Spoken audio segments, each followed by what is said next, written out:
Hello and welcome back to our Harpoon 5 modern naval wargame set in the Eastern Pacific. You may notice we're in a new studio space today, so just bear with me if there are any difficulties that arise from that. Today we're going to cover a few things. We're going to review the airstrike that happened on the morning of January 11th. We're going to see what actions each side might be taking during the morning hours of said day. We have a satellite pass to check in on. There are 3 locations that might be imaged at this point. We want to know what the people know. And then we're going to plan ahead for the afternoon of the 11th. Let's get right into it by quickly reviewing the results of the morning airstrike. There's a post on the community section of the channel detailing the strike from the Odontos perspective, from a more omniscient view. Here's what happened. A mixed group of Placatan aircraft flew in, led by F-14s. They lost 2 F-14s, I believe 1 to a Hawk SAM and 1 to a defending F-16 that made it to the merge. They have spent 10 of their AIM-54s. I think most of those were fired in anger, but a couple were lost with a downed aircraft.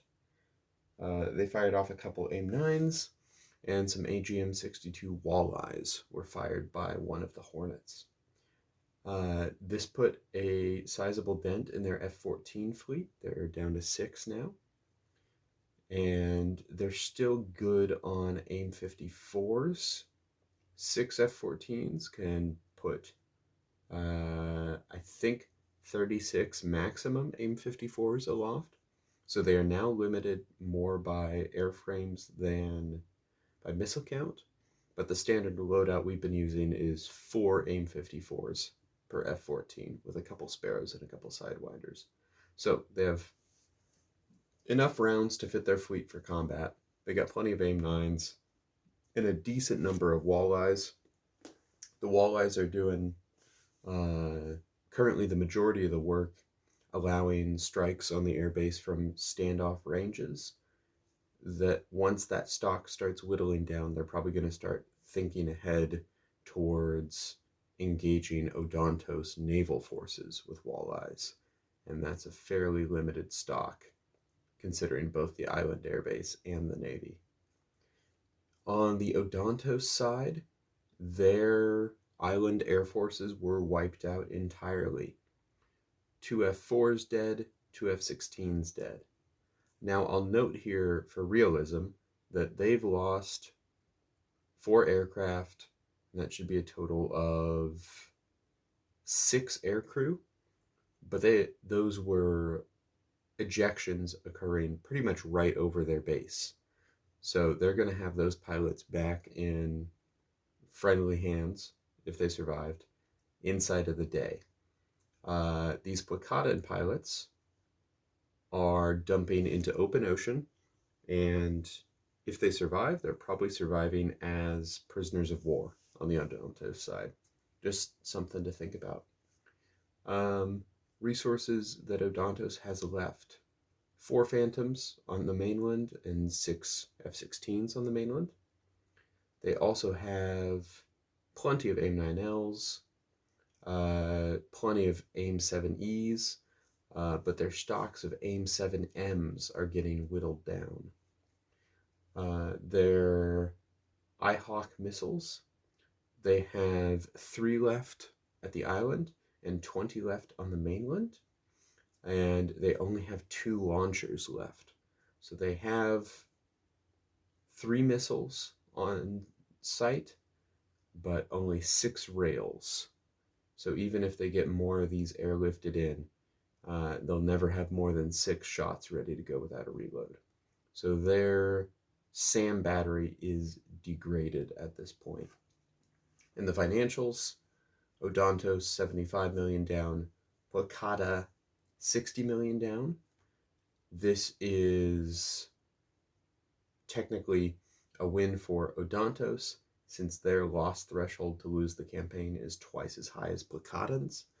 The Placatans really want to see a 2-for-1 ratio here, and running, 1.1 to 1 is not good enough for them yet. So that's the results of the strike. Now let's move on into the morning orders. All right, so each side has a handful of different options to consider for the rest of the morning. Now, for Placata, they've kind of spent their morning action and are going to fill the rest of the morning, once their aircraft return, with refitting, debriefing, and deciding their next course of action. Some things that we need to determine for moving the campaign forward. Their fleet has left port on the mission to seize the islands. We need to know which direction it headed. If you look at the area of operations, we have the enemy airbase, the Placatan airbase, the Odontos airbase, and the islands. Now, the Odontos airbase is the safest place for them to keep their stock of A6s with harpoons. Those are a devastating anti-ship weapon, and they have a very long range. We can ballpark this as a combat radius of 800 nautical miles, more or less. They also have their fleet in port over here, and that fleet is probably going to make a beeline for the islands. So the dilemma for Placata is, do they run their fleet straight for the islands and hopefully beat the Odontans there, or do they dogleg over here to stay out of A6 range, swing in from this way, and then probably have a real knockdown drag out with the Odontos fleet in the island areas, as opposed to seizing it quickly and then being on the defensive. So in order to suss that out, I put 3 options here for the fleet course: west-southwest, southwest, or due south. And the numbers are there, you can see them. We're going to go ahead and roll. And that's a 6. They are coming due south. The political time constraints must be weighing on their leaders' heads, and they are moving. Now, their submarines, these are going to be a little tricky to manage because they're so much slower than everything else. They really should have left port a long time ago, but that's outside the bounds of this campaign. So we're going to determine whether they're going to go hang out around the islands looking for enemy ships to shoot, or whether they're going to try to block off access to the islands entirely by hanging out in the open ocean to the east. 6 again. They are headed east. And now finally, I've already determined they're launching another airstrike because they rely on walleyes so much. And if you recall from our very first video, there's going to be bad weather on the 12th. And that haze and limited visibility does affect the range at which walleyes can acquire stuff. So they are launching another strike as soon as possible. I've decided it's going to be launched at 11:30 plus 1d6 times 15 minutes. So what is that, up to 90 minutes? Let's see if we get another 6. Oh, it's only 2. So their airstrike will take off at noon exactly. And that's going to be important for some stuff we're going to get into in a bit. Now, if you recall again from the first video of this campaign, there were Odontos spies that alerted at the first sign of major military activity. which would be that morning airstrike taking off at 0600. 1d6 hours later, Odontos can begin making major actions. So let's see what we got. 6 hours. Extremely unfortunate for them. I guess they have a wavering, indecisive command structure because, if I recall the start of the campaign rules correctly, this means they can't even move aircraft around until noon on the 11th. So some things that are going to happen then, there's going to be C-130 airlift. I decided the most reasonable thing for that to send would be more Hawk missiles. A much needed reprieve for the island, but probably not going to be there until well after this airstrike lands. The second thing on the list here, Operation Handbasket, is a little concept I came up with for how the Odontons might attempt to neutralize the Placatan Air Force. Basically, by using their fuel advantage of having an air base out in the open ocean, they know that in order to put together a serious strike, the range constraints on the Placatan aircraft are such that there must be tankers operating here to support the strike. Therefore, if they can slip F-16s or F-4s around the back door, they could theoretically take out some of those tankers. Now, the way this would work is a picket ship here would cue the F-16s sitting on the ramp ready to go here, that there was a strike incoming, because that's the only time these tankers will be operating, is when there's a strike on the way. And then the F-16s would aim to bug out of here before the enemy counter-air forces arrive, and then kind of skirt the flanks. But getting this all in place would require lots of aircraft moving to the island ahead of the next strike, which is almost certainly not going to happen now. But they don't know that this strike is coming so early. So here's what we're going to do. Here's the kind of simulation that's happening. Is I figured that this was a really good idea before I rolled this. So we're assuming that this plan is something that the Odontos staff has just ready to roll as their default response. And they're going to hit that button at noon, and it's going to be pretty late. So now we get to find out, are they going to throw their full effort at it? Or are they going to maintain a fighter reserve, probably at the mainland airbase? I am actually going to specify that now. Not much sense maintaining a reserve at the islands themselves. Way too vulnerable. So let's go ahead and roll the die and find it out. 2, full effort.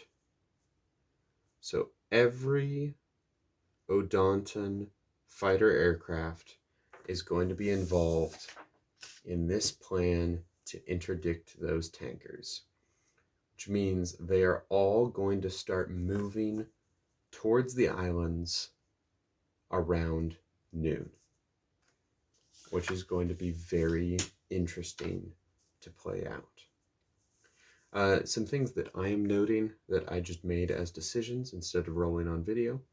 That S3 of the islands, very valuable for later fleet engagements. It's going to the mainland.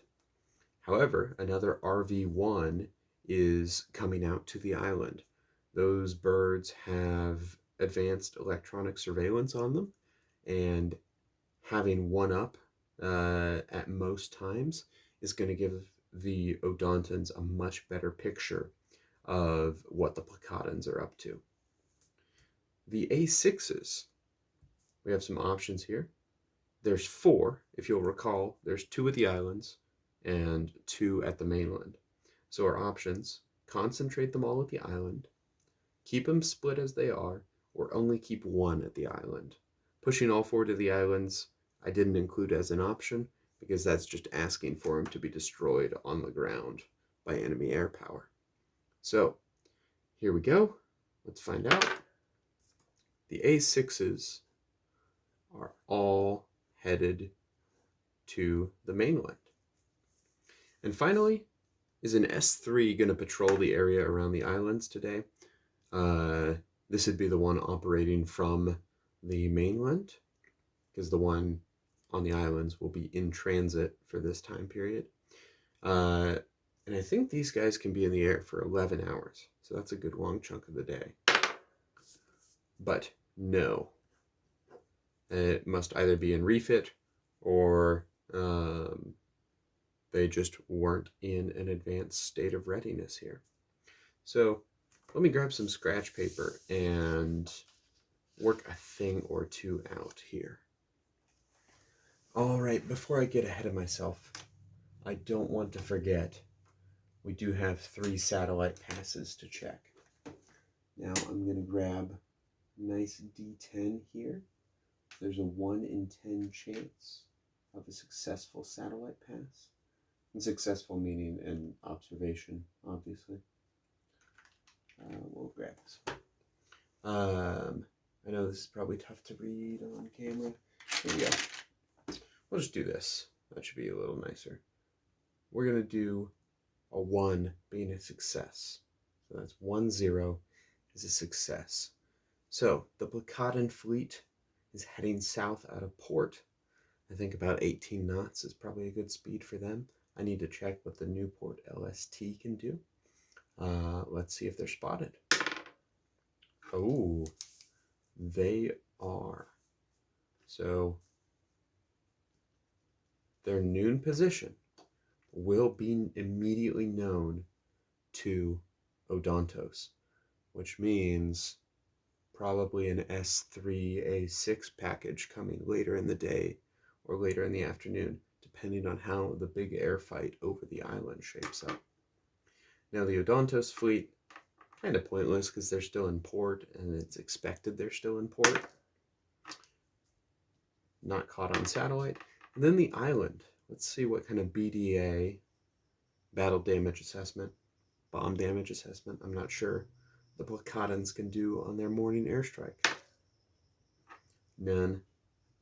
They just got to trust the word of the Hornet pilot that morning, who said he totally smoked one of those launchers, and now we can go in nice and low. This afternoon is going to be a very interesting one. There's a lot of moving pieces here, and I think I'm just going to have to get it all on the same spreadsheet or paper and chunk through it bit by bit. Because when I threw some things together, I'm not sure what order things happen in off the top of my head. So on my scratch paper here, at noon, the Placatan strike is going to take off. Now this is a very complicated strike. I have a full air and tanker plan for it, and I might make a brief video on that. But there's a lot of sequencing that goes on here, and I can't recall exactly what happens when. Some simpler things. The destroyer, if you'll recall, was hanging out. The Odontos destroyer, Abdon Calderon, I think, was hanging out a little northwest of the islands. It's going to head due north because it needs to assume that picket position as far north as possible in order for Operation Handbasket to work, right? You need warning here so that these fighters can scoot their way out of the envelope of the F-14 radars before they get down here. So that picket is going to start heading north. And the C-130 is going to start loading up Hawk missiles. Now, the next thing I have on here, about 30 minutes after air orders start getting issued, the entire Odontos fleet of F-16s and F-4s, remember we rolled maximum effort on this, is going to take off and head for the islands to initiate Operation Handbasket. Now it's about 500 miles, if I recall, and these planes cruise at about 500 knots. So about an hour later, they're going to start landing at Baltra for refueling and alerting. Shortly after them, that should not be shortly after, that should be significantly later. We'll call that 1450. And